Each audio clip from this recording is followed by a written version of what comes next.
bersama saya Agung Frianto dari Industrial Design Telkom University. Kali ini kita akan membahas tentang penerapan sistem hidrolik pada kursi penumpang tank APC Ano 3. Sebelum itu izinkan saya untuk memaparkan terkait perancangan produk ini, diantaranya tentang penerapan sistem hidrolik yang akan diterapkan pada mekanisme kursi penumpang tank APC Ano 3. Selanjutnya, pada perancangan produk ini ditujukan untuk memenuhi faktor kenyamanan serta keamanan pada penumpang kendaraan yang akan beroperasi. Pada perancangan ini dirancang bersama-sama dengan pengembangan keseluruhan kendaraan tank APC Ano 3, yang rencananya sistem tersebut diterapkan pada kendaraan Ano 3 sebagai kendaraan baja taktis, serta ada kemungkinan juga dapat diterapkan pada jenis-jenis kendaraan lainnya selama itu disesuaikan serta dengan kebutuhan dan kapasitas yang mumpuni. Pengembangan produk ini juga bertujuan untuk peningkatan rasa nyaman serta keamanan pada setiap operasi personel yang bertugas di dalam kendaraan itu. Sistem hidrolik serta pengembangan komponen elektronik lainnya sebagai pendukung mekanisme pengaturan menjadi poin penting dalam sistem perancangan ini. Bab 1, latar belakang. Tank Ano merupakan kendaraan taktis lapis baja yang merupakan salah satu produk unggulan PT Pindad. Sebagai kendaraan taktis baja ini, tentu kendaraan ini bertujuan untuk memobilisasi penumpang serta peralatan senjata berat lainnya dalam setiap operasi yang berbeda-beda sesuai dengan peruntukannya. Merupakan kendaraan lapis baja dengan penggerakan sistem transmisi jenis turbo diesel turbocharged 6 silinder yang mampu menghasilkan hingga 320 horsepower dengan suspensi independen yang mampu masing-masing dapat bergerak serta ground clearance-nya 40 cm dengan dimensi panjang 6 meter, tinggi 2 meter, dan lebar 2 meter yang memiliki berat kosong hingga 12 ton namun tetap bisa bermanuver dengan baik di darat maupun dalam kondisi perairan dangkal. Sebagai kendaraan tank APC Armored Personnel Carrier, Ano menjadi sebuah kebanggaan di mana pada versi 2 telah mampu dikirim untuk membantu pengamanan pada tentara PBB di seluruh dunia. Mulai pengembangan Ano versi 3 sebagai pembaruan terhadap versi sebelumnya dengan berbagai peningkatan spesifikasi, bodi hingga mesin. Dan permasalahan yang diangkat terkait kondisi kursi penumpang pada kendaraan Ano yang kurang mendukung terhadap kondisi kenyamanan dan keamanan penggunanya itu sendiri. Bab 2, kajian pustaka. Bab 2, kajian pustaka. Sejarah perkembangan Panzer Ano APC 3 sendiri dilatar belakangi pada penumpasan GAM atau Gerakan Aceh Merdeka pada tahun 2001 hingga 2003. Pada saat itu TNI bertugas untuk melakukan pengamanan di wilayah Aceh yang saat itu sedang dalam kondisi tidak stabil terkait kelompok separatis GAM atau Gerakan Aceh Merdeka.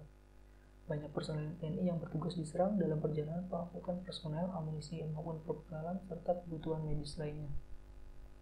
Sehingga TNI mendesak untuk dibuatkan kendaraan taktis pengangkut personel TNI. Sehingga pada tahun 2004 PT Pindad merespon untuk memulai meluncurkan prototipe APR-1 pada tahun 2004. Namun setelah diproduksi ke 24 unit sempat dihentikan terkait kondisi tsunami Aceh saat itu.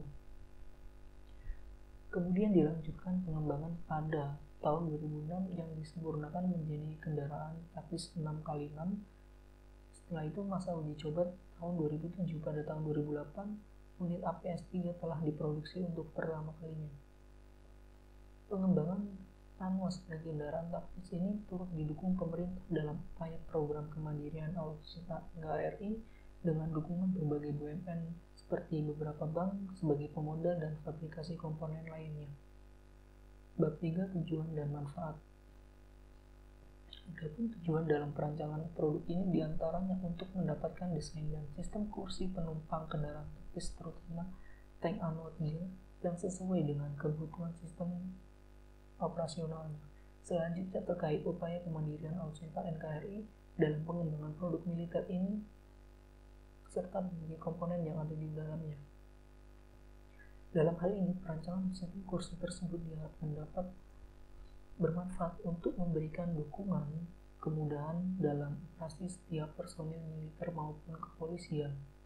Selain itu, dalam proses produksi dalam pengembangan dapat menjadi bukti sebagai bentuk perhatian dalam upaya peningkatan sistem pertahanan NKRI.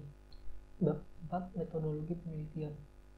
Pada perancangan sistem kursi penumpang kendaraan APC Ano 3 ini menggunakan metode design thinking. Metode ini terdiri dari beberapa bagian, diantaranya dapat dilihat sebagai berikut: emphasis, define, induce, prototype, serta tes.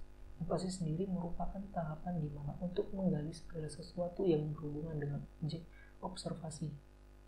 Define yaitu identifikasi terhadap keadaan yang terjadi untuk merumuskan masalah yang ada pada setiap kejadian yang ada. Ideate merupakan tahapan untuk brainstorming atau penjabaran masalah untuk menggali beberapa opsi terbaik dalam mendapatkan penyelesaian masalah itu sendiri. Selanjutnya, prototype merupakan tahap visualisasi hasil ide dan konsep yang telah disampling sebelumnya, sehingga penampakan rancangan tersebut dapat dirasakan oleh indera penglihatan kita. Bab 5. Aspek pembahasan, desain dan kajian. Bab 5. Aspek pembahasan desain. Pada aspek pembahasan ini, kita akan menuju pada kajian ergonomi. Kajian ergonomi sendiri merupakan dalam kajian ergonomi sendiri, faktor penting dalam perancangan ini terdapat pada kondisi eksistensi pengguna dalam menggunakan peralatan yang akan dirancang. Pada kajian ini, di mana objek observasi telah menjadi data utama dalam proses pengambilan keputusan. Selanjutnya, kajian material. Tentunya sebagai kendaraan taktis militer dalam operasi perancangan produk kursi penumpang Ano ini tidak akan luput dari pengawasan, standar sertifikasi demi menjaga serta pengakuan kualitas, keamanan, serta daya tahan produk itu sendiri. Kajian struktur dan sistem hidrolik. Pada kajian ini, struktur penopang utama menggunakan sistem hidrolik, di mana sistem ini memiliki compression loss lebih kecil, sehingga tekanan dan daya dorong piston cukup besar, serta penggunaan sistem elektronik sebagai penunjang pada setiap operasi kendaraan militer. Selanjutnya, kajian biomekanika.